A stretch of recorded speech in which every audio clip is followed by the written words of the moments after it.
Labą dieną. Labą dieną. Tai ir sunkus tas investicinis sidabras. Taip, jau laikau truputį ir jau jaučiasi rankose, tai 8 kg gryno sidabro. Sakote, lietuviai dabar pametę galvas, dėl to vis labiau nori investuoti į investicinį sidabrą. Kodėl lietuviai susižavėjo ir sidabru?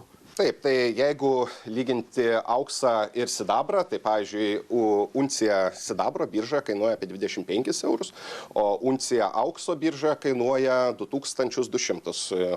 Kainos banguoja ir taip toliau. Tai renkasi sidabrą, nes jo skirtumis yra 90 kartų, maždaug skiriasi nuo aukso. Todėl žmonės būna, kad po unciją sidabrą nusiperka kas mėnesį, po monetą, po tubelę monetos ar po vadinamą monster boxą, kur jau yra 500 monetų vienoj dėžutėje. Bet masė žmonių turim, kurie kas mėnesį po 1-2 monetas nusiperka ir tai nėra didelė investicinė suma. Pažiūrint procentaliai, pavyzdžiui, jeigu lyginam su auksu, tai sidabras, jeigu auksas brango per pastaruosius metus apie 19 su trupučiu procentų, tai sidabras brango apie 23,5%, tai yra beveik 4 procentais daugiau negu auksas. Ir visų krizių iš istorijos galime matyti, kad procentaliai sidabras auga truputį brangiau negu auksas ir daugelis yra žmonių tiki, kad sidabras yra nepelnytai nuvertintas, lyginant su auksu. Ir jeigu istorijoje mes turime tokius matavimą, kad senovėje auksas su sidabru skiriasi 4 kartai, viduramžiais apie 12 kartų buvo, dabar yra apie 90 kartų skirtumas, tai yra daug tokių manimų, kad sidabras gali pradėti vytis aukso kainą ir tai yra puikia investicija. Tai paprasčiau tariant, yra alternatyva mažiau turtingiems žmonėms. Tai yra diversifikavimo galbūt priemonė, arba kur žmonės, jeigu reikia mažiau pataupyti ir galim tą sidabro įsigyti, kur auksui įsigyti jau reikia labai didelių pinigų, bet žmonės perka tiek auksą, tiek sidabrą.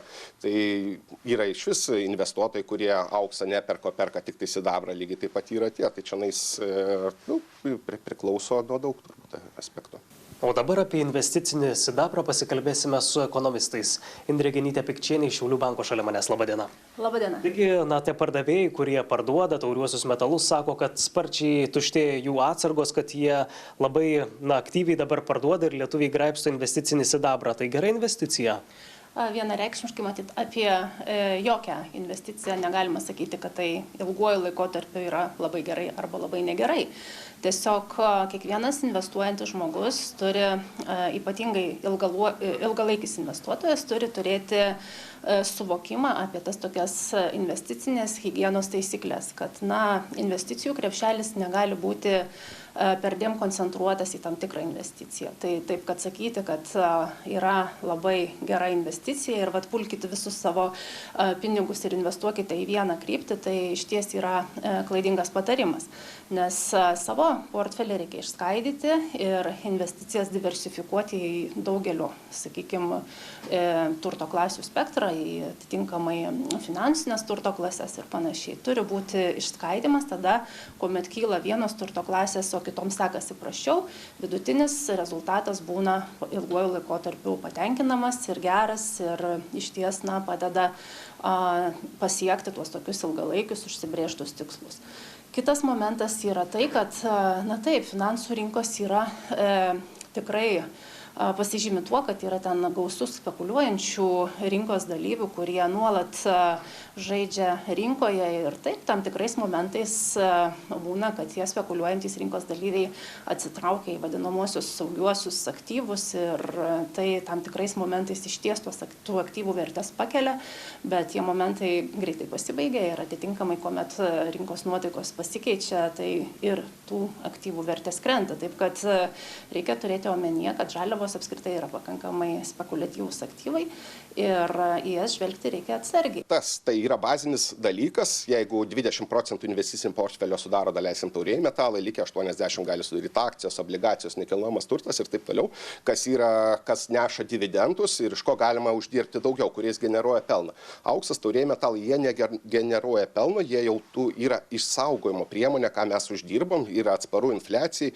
Jeigu infliacija siekia, kaip pasakyta, taurieji metalai yra, sako ir dabar, ir prieš 2000 metų aukso kaina už aukso unciją galim buvo nusipirkti tą patį. Jeigu prieš 1000 metų žmogus galėjo nusipirkti vyžas, darbužius kažkokius, lygiai taip pat šiais laikais už unciją aukso gali nusipirkti batus, kostiumą ir jo lygiai ta pati vertė, kas buvo prieš 1000 metų, tas ir dabar, tik tai pinigų santykis, infliacija yra didesnis kiekis rinkoje. Kas yra galbūt populiaru tarp draugų, tarp kaimynų, nereiškia, kad pasiteisins ir jums. Na taip, iš ties mes girdim kartais tų tokių sėkmės istorijų, kad va pralobo per metus, pakilo, padvigubino turtą ir taip toliau, bet tai nėra investavimas, tai yra spekulianto sėkmė ir jeigu vienam pasiseka, tai nereiškia, kad pasiseks visiems likusiems, todėl investuoti ir tikėtis ilgalaikės grąžos matyt būtų gerokai saugesnis ir protingesnis pasirinkimas.